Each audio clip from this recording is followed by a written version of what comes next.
The Backrooms. You've been here before. Level 220. The Dirt Laboratory. Survival difficulty. Class 4. Unsafe, unsecure, medium entity count. Level 220 is the 221st level of the Backrooms. Image caption.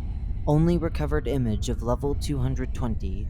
Level 220 consists of lightless tunnels made of dirt and stone. To see within these tunnels, a wanderer must bring a flashlight or other light source. The tunnels can be extremely claustrophobic and go in bizarre directions. For example, some will go straight up or down, and some will have extreme angles. The surface of these tunnels feel like dirt and stone, hard packed and dense in some areas, or soft and malleable in others. However, trying to dig through the walls is very difficult due to the noise attracting entities and the threat of collapsing dirt. This maze of dirt and stones seems to punish those that try to cheat it, either with vicious entities or a tomb of dirt. The tunnels appear to go on endlessly, but they seem to be static, as attempts by the Meg to create maps have proven successful. If a section of tunnel seems familiar, it is plausible that an exit could be nearby. There are a few known exits in mapped sections, but it is still very easy to get lost should a wanderer stay beyond any mapped area. Staying in this stony maze for too long poses the risk of being found by the many entities that live in the level. However, the entities that inhabit the level vary in hostility. Some are harmless, and others will kill any human they find on sight.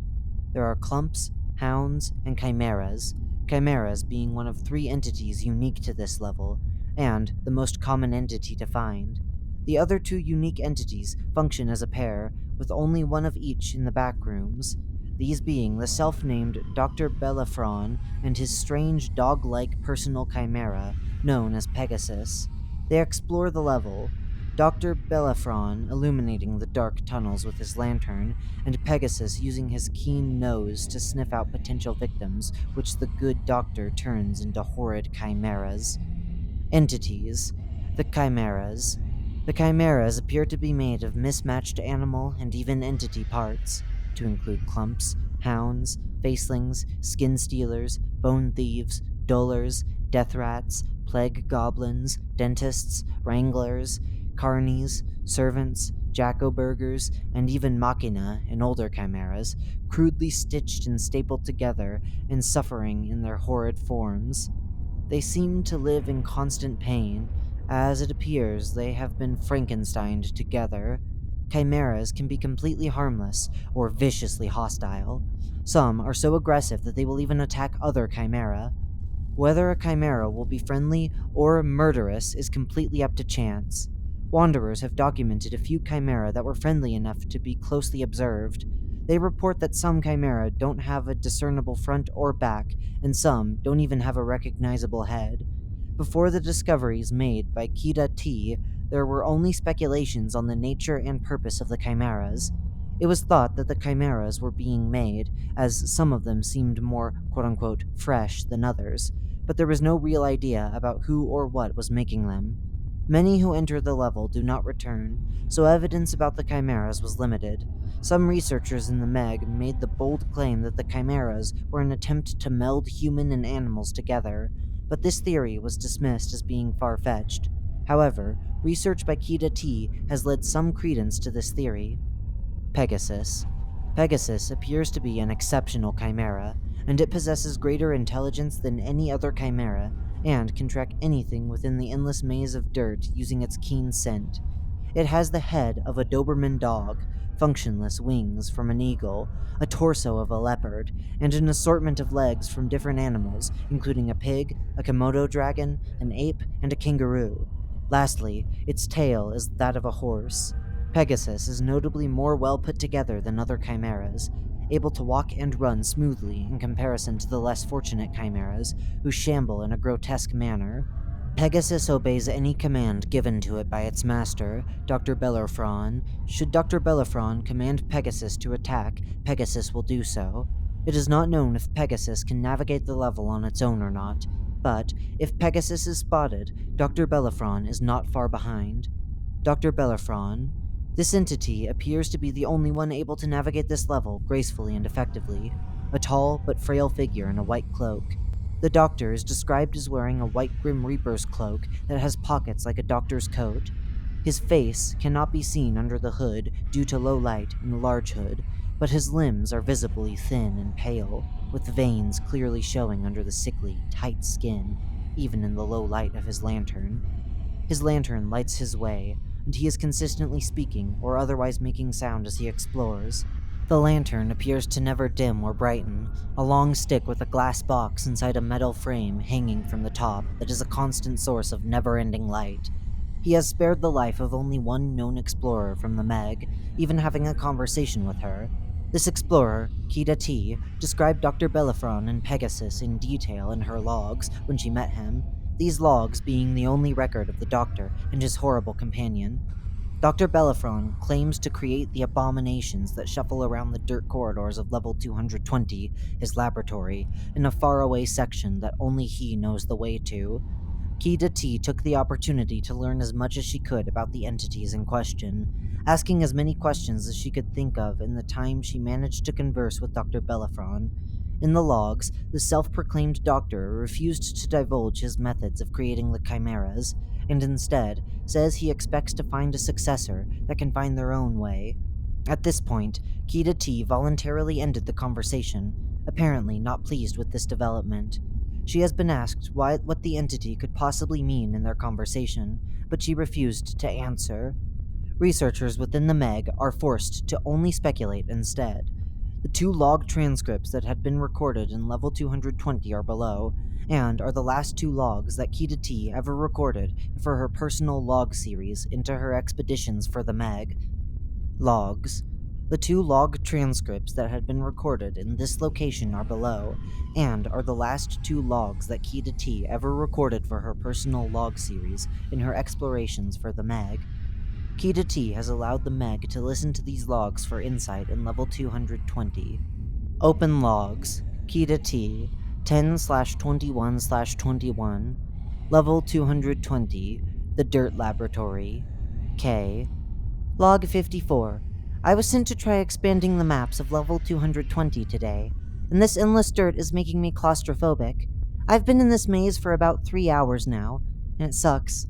I've been separated from the little trapdoor I found, which I wanted to stay near because if it became too dangerous to be here, I would simply leave through it and hope for the best. A big chimera that was mostly bear parts, I think, came along and saw me, tried to kill me. I was forced to run away. I haven't found anybody I came into this cursed place with since the initial attacks, which were expected, but somehow we all still got separated from each other, or at least I was separated from many of them. I don't recognize any of these tunnels. I'll try to find a new exit, but it's likely I won't. Kida T, 10/22/21, Level 220, The Dirt Laboratory. K. Log 55. I've been surviving by the skin of my teeth. I've heard a few screams that sounded human, and met a few chimeras around. I've been lucky that they were all mostly friendly, but twice I almost died because another chimera appeared from nowhere to eat the more friendly chimera. Hold on, I see a light. Hopefully it's someone from the team. The sound of faint growling is heard, and a hearty chuckle soon after. Dr. B. I'm not any of your little friends, but I can be one if you'd like. K. You're not going to kill me? Dr. B. No, that would be doing myself a disservice. Sit. I promise Pegasus and I can ward off any of my other specimens. K. There is apparent shuffling as Kida T sits down with Dr. Belafron. What do you mean, your other specimens? Dr. B. I am the great Dr. Belafron, creator of the experiments you call chimeras, and master of this laboratory I call my home. K. Experiments? Where do you conduct these? Dr. B. My operating room is far beyond this section of the maze, hidden so that my experiments can never find it once I initiate the testing phase. It's part of the scientific process, you see. K. And what is the end goal of your experiments? Dr. B. My mission is to create the ultimate being, one that is greater than any creature currently in existence. I'm sure you can understand such a glorious dream. K. Why and how would you do experiments like this? Dr. B. Kida, a little sapling must figure out its own way to the sun and become a tree. If I give away my secrets to you, you would not be able to further my dream properly. Instead, simply repeating mistakes that I am already deluded into. K. She is clearly trying not to show her anger, her voice slightly raised and indignant. What do you mean by that? Why would I ever further your experiments? How do you know my name? Dr. B. We share the same end goal, as you put it, and in due time, you will figure it out. K. Please, show me the way to leave this place. Dr. B. If you insist. There is shuffling heard as Kida T stands and follows Dr. B out of the maze. Bases, outposts, and communities.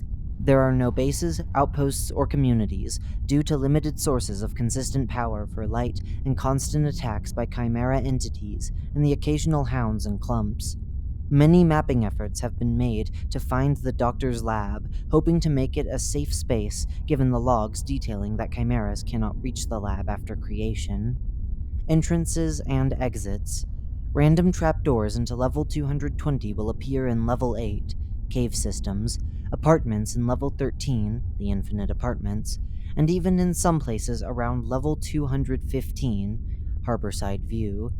Leaving level 220 is much riskier.